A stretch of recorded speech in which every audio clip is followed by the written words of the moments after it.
Maharashtra, Jharkhand elections యొక్క ఫలితాలు ఈ రోజే వెలువడ్డాయి. మహారాష్ట్రని బీజేపీ కైవసం చేసుకుంది.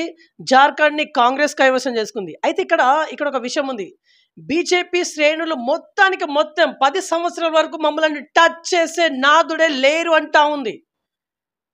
మహారాష్ట్రలో గెలిస్తే కేంద్రంలో ఖచ్చితంగా రాబోయే రోజుల్లో బీజేపీ వస్తుందని చెప్పేసి ఏంటిది వాళ్ళ నమ్మకం ఏంటిది? సో, ఇట్లాంటి లేటెస్ట్ ఇన్ఫర్మేషన్ తెలుసుకుందాం. యాక్చువల్లీ అక్కడ కాంగ్రెస్ పరాజయానికి కారణాలు ఏంటో తెలుసుకుందాం. ఇప్పుడు మనం జనగామ జిల్లాలో ఉన్నాము. జనగామ జిల్లా మనతోని TPCC member doctor Lakavath Lakshminarayana Naik గారు మనతోనే ఉన్నారు. వీరి నుంచి కొంత ఇన్ఫర్మేషన్ అడుగుదాం. నమస్తే సార్, బాగున్నారా? నమస్కారం. సార్, నేను సూటిగా అడుగుతున్నా. మహారాష్ట్రలో మీరు పరాజయ పాలయ్యారు. నిజంగా పరాజయ పాలవడానికి కారణాలు ఏంటి? 20%కే మీరు పడిపోయారంటే ఏంటి అసలు రీజన్ ఏంటిది? ఈరోజు సంజయ్ రౌత్ గారు మహారాష్ట్రలో ఎన్నికల ఫలితాల గురించి అక్కడ స్థానిక నాయకులు, సీనియర్ మోస్ట్ నాయకులు విశ్లేషించుకుంటూ ఇక్కడ డబ్బు ప్రవాహం బాగా జరిగింది, అలాగే వేరే కారణాలు ఎప్పటి నుండి అయితే అనుమానాలకు అవకాశం ఇస్తున్న ఈవీఎం బాక్సులు ఏవైతే ఉన్నాయో వీటి గురించి కూడా అనుమానాలు వ్యక్తం చేస్తూ ఏక్నాథ్ షిండే వర్గానికి సంబంధించిన శివసేన ఏదైతే ఉన్నదో తను పోటీ చేసిన అన్ని స్థానాల్లో గెలవడం అనేది ఇక్కడ ఉన్న అతిపెద్ద అనుమానాలకు దారితీస్తూ ఉన్నది. ఎందుకంటే ఎన్నికల్లో గెలుపు ఓటములు అనేది సహజము, కానీ ఏక్నాథ్ షిండే ఏంటంటే గతంలోనే మేము అన్ని స్థానాలు గెలుస్తున్నాం అని చెప్పేసి చెప్పిండు, ఫలితాలు కూడా గట్లే వచ్చినాయి. అంటే ఆయనకు దేని మీద నమ్మకం, అంటే ప్రజల మీద నమ్మకమా, తన మీద నమ్మకమా, ఈవీఎం బాక్సుల మీద నమ్మకం అనేది ఇప్పుడు $1 మిలియన్ క్వశ్చన్గా మనం అక్కడ భావించవచ్చు. ఓకే, 10 సంవత్సరాల వరకు బీజేపీని టచ్ చేసే నాదుడే లేరంటా ఉంది బీజేపీ శ్రేణులు మొత్తానికి మొత్తం. మీ వల్ల అవుతుందా కాదా? సూటిగా రాహుల్ గాంధీ వల్ల అవుతుందా కాదా? జనాలు ఎమ్మెల్యే ఎన్నికలప్పుడు ఒక అంశాన్ని తీసుకుంటారు, ఎంపీ ఎన్నికలప్పుడు ఒక అంశాన్ని తీసుకుంటారు. ఉదాహరణకు ఇదే మహారాష్ట్రలో 6 నెలల క్రితం జరిగిన ఎంపీ ఎన్నికల్లో కాంగ్రెస్ కూటమికి, ఇండియా కూటమికి మెజార్టీ స్థానాలు వచ్చినాయి. 6 నెలల్లోనే వాళ్ళు అత్యంత డెవలప్ చేసేసిన, అంటే రాజకీయాన్ని మార్చేసేంత ఏం గొప్ప కార్యం చేశారని. అంటే ప్రజలు ఏంటంటే స్థానికంగా లోకల్ లీడర్షిప్ను ఆలోచించుకుంటూ ఓట్లేసే అవకాశం ఉన్నది. కాబట్టి 10 సంవత్సరాలు 5 సంవత్సరాలు అని చెప్పేసి అది బీజేపీ కానీ లేకుంటే కాంగ్రెస్ కానీ ఎవరు గీట్రాయి పెట్టుకున్నా సరే అది కరెక్ట్ కాదు. అప్పటి కాలమాన పరిస్థితులను బట్టేసి, అప్పటి అంశాలను బట్టేసి ఎన్నికల ఫలితాలు అనేది ప్రజాస్వామ్యబద్ధంగా వస్తే ఒక తీరుగానే ఉంటాయని చెప్పేసి మనం భావించవచ్చు. ఓకే, జార్ఖండ్లో యాక్చువల్లీ బీజేపీకే ఎక్కువ సర్వేలు మొగ్గు చూపాయి. జార్ఖండ్లో మీ పార్టీ అనూహ్యంగా గెలిచింది. ఇది ఎట్లా జరిగింది అనుకుంటున్నారు? అనూహ్యం ఏం లేదు. అక్కడ గిరిజన సామాజిక వర్గం ఎక్కువ. జార్ఖండ్లో గిరిజన సామాజిక వర్గం ఎక్కువ, పేద వర్గాలు ఎక్కువ అక్కడ. అయితే పేదలకు బీజేపీ ద్వారా న్యాయం జరగదు అనేది వాళ్ళకు చాలా స్పష్టంగా అర్థమైంది. అందుకని చెప్పేసి కాంగ్రెస్ పార్టీ మాత్రమే పేదలకు అభివృద్ధి తీసుకొచ్చే పార్టీ అని చెప్పేసి వాళ్ళు నమ్మి కాంగ్రెస్ పార్టీకి ఓటేశారు. అది మనము దానికి ఈరోజు కాంగ్రెస్ పార్టీ చాలా గర్వంగా కూడా భావిస్తుందని చెప్పేసి నేను తెలియజేస్తా ఉన్నాను. ఏదేమైనప్పటికీ మహారాష్ట్ర ఫలితాలు నిజంగా రాబోయే రోజుల్లో మిమ్మల్ని అంటే మీ కాంగ్రెస్ పార్టీ భవితవ్యాన్ని డిసైడ్ చేసేలా ఉంది అని అనుకోవచ్చా?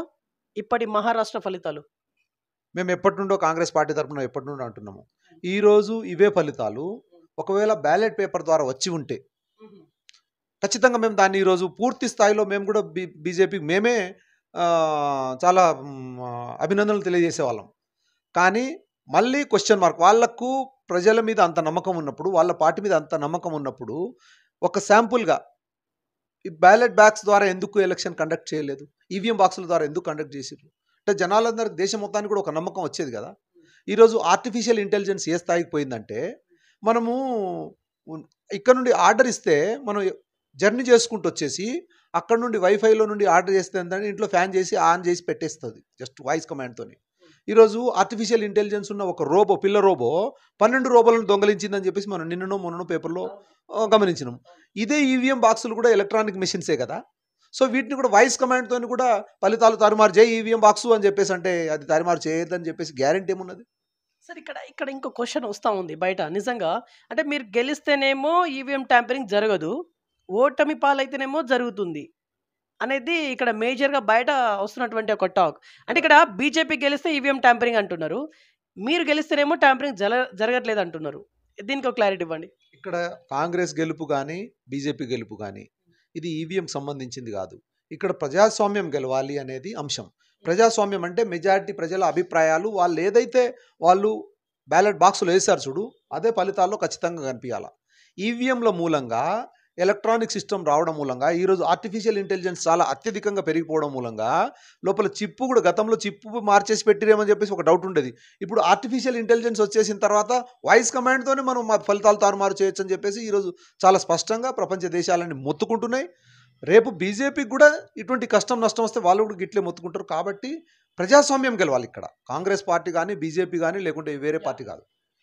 సార్, మహారాష్ట్ర ఫలితాలు రాబోయే రోజుల్లో తెలంగాణలో కూడా ఆ రకమైనటువంటి రిజల్ట్సే వస్తాయని చెప్పేసి బీజేపీ శ్రేణులు, ఇక్కడ తెలంగాణ శ్రేణులు అంటా ఉన్నారు. ఏం చెప్తారు? ఈ మధ్య కాలంలో ఏంటంటే జనాలకు అంటే మతంలాగా ఉండాలి, రాజకీయంలాగా ఉండాలి. కానీ మతాన్ని రాజకీయంలోకి ఈడ్చేసి వాళ్ళను ప్రభావితులను చేసేసి హమ్ ఏక్ హై అని చెప్పేసి ఈరోజు చెప్తున్న బీజేపీ వేల సంవత్సరాల నుండి, వందల సంవత్సరాల నుండి అగ్రవర్ణాలు, మధ్యతరగతి, పేద వర్గాలని చెప్పేసి విడదీసి మధ్యతరగతి వర్గాలను, పేద వర్గాలను అగ్రవర్ణాలకు బానిసలుగా చేసి అప్పుడు పరిపాలించింది. ఇప్పుడు ఎన్నికల కాడికి వచ్చేసరికి హమ్ ఏక్ హైతో హమ్ పవర్ఫుల్ అని చెప్పేసి బీజేపీ ఒక నినాదం అని చెప్పేసి చెప్తుంది. మరి నువ్వు ఈరోజు నీ రాజ్యాధికారాన్ని కూడా పేద వర్గాలకు, బీసీ, ఎస్సీ, ఎస్టీ వర్గాలకు అంతే సమాన్ వాళ్ళ జనాభా ప్రాతిపదికన నువ్వు ఇచ్చేందుకు సిద్ధంగా ఉన్నావా? సుప్రీంకోర్టు జడ్జీలలో 70-80% బీసీ, ఎస్సీ, ఎస్టీలకు ఇచ్చేందుకు సిద్ధంగా ఉన్నావా? కేంద్ర మంత్రి మండలిలో 70-80% బీసీ, ఎస్సీ, ఎస్టీలకు ఇచ్చేందుకు సిద్ధంగా ఉన్నావా? ప్రజలకు అన్ని రకాలుగా రాష్ట్రంలో కూడా వాళ్ళ జనాభా ప్రాతిపదికన ముఖ్యమంత్రి పదవులు ఇచ్చేందుకు సిద్ధంగా ఉన్నావా? ఈ హమ్ ఏక్ హైతో హమ్ పవర్ఫుల్ అని చెప్పేసి ఏదైతే నినాదం ఉంటుందో ఇది మెజారిటీ ప్రజలను కన్ఫ్యూజ్ చేసేందుకు తీసుకొచ్చిన కార్యక్రమం. జనాలు ఈ మాయలో పడిపోతున్నారు. ఓకే సార్, కాంగ్రెస్ పార్టీకి అతి తక్కువ సీట్లు రావడానికి రీజన్ ఏంటిది? మీరు ఓకే అన్ని చెప్పిళ్ళు, ఓకే మహారాష్ట్రలో అతి తక్కువ సీట్లు రావడానికి రీజన్ ఏంటిది? మినిమం అయినా రావాల్సి ఉండేది అనేది ఒక చర్చ. ఇప్పుడు ప్రజాభిప్రాయానికి మనం ఈరోజు ప్రశ్నించడం సరి అయిన పద్ధతి కాదు. కానీ ప్రజలను ప్రలోభ పెడుతున్నారు. వాళ్ళ ఆలోచించే స్థాయి కన్నా ఎక్కువ స్థాయిలో ప్రణాళికలు వేసేసి కొన్ని వర్గాలు కుట్రపూరితంగా పేద జనాలను ప్రలోభపరుస్తున్నారు. అందులో భాగంగానే ఈరోజు డబ్బు ప్రభావం కావచ్చు, ఈవీఎం మహిమ కావచ్చు, లేకుంటే మతం మహిమ కావచ్చు, వివిధ రకాలుగా జనాలను తప్పుదోవ పట్టిస్తున్నారు. వాళ్ళకు ప్రజాస్వామ్య పద్ధతులు నడిపించేందుకు ప్రయత్నం చేయకుండా మతం అనే ముసుగులు నడిపించేందుకు ఈరోజు చేస్తున్నారు. అందులో జనాలు కూడా కొద్దిగా కన్ఫ్యూజ్ అయిన మాట వాస్తవం అని చెప్పేసి మనం భావించవచ్చు. Okay sir, last and finally ఏం చెప్పి ముగిస్తారు? దేశ రాజకీయాలపైన ఈ మహారాష్ట్ర ఫలితాల ప్రభావం ఎలా ఉండబోతోంది? ఇది ఎన్ని సంవత్సరాల వరకు ఉండబోతోంది? ఫైనల్ ఏం చెప్తారు? మనకు స్వాతంత్ర్యం తెచ్చుకున్నది భారతదేశము. ఇది అందరికి సమానత్వం ఉండాలని చెప్పేసి, ప్రజాస్వామ్యం బతకాలని చెప్పేసి మనం తెచ్చుకున్నాం. ఆ ప్రజాస్వామ్యం 10 కాలాల పాటు బతకాల, రాజ్యాంగ పరిరక్షణ జరగాలి. అంటే ప్రజలు ఏదైతే అభిప్రాయం చెప్తారో అదే అభిప్రాయము బ్యాలెట్ బాక్సులలో, కౌంటింగ్లలో కనిపించాలని చెప్పేసి నేను కోరుకుంటున్నాను. ఏ పార్టీ అయినా గెలవని, అది బీజేపీ గెలవని, అది కాంగ్రెస్ గెలవని, లేకుంటే మూడో పార్టీ ఏదైనా గెలవని, కానీ ప్రజల అభిప్రాయం స్పష్టంగా బ్యాలెట్ బాక్సుల ద్వారా బయటికి రావాలి. మధ్యలో ఈ ఎలక్ట్రానిక్ పరికరం అనేది జనాలను మోసం చేస్తుందేమో అని చెప్పేసి నా అనుమానం. అట్లా జరగకుండా ఉండాలని నేను కోరుకుంటున్నాను. ఓకే, సో ఇది ఇవాల్టి ఇన్ఫర్మేషన్. చూస్తున్నాను BVR TV news. Until then bye bye, take care.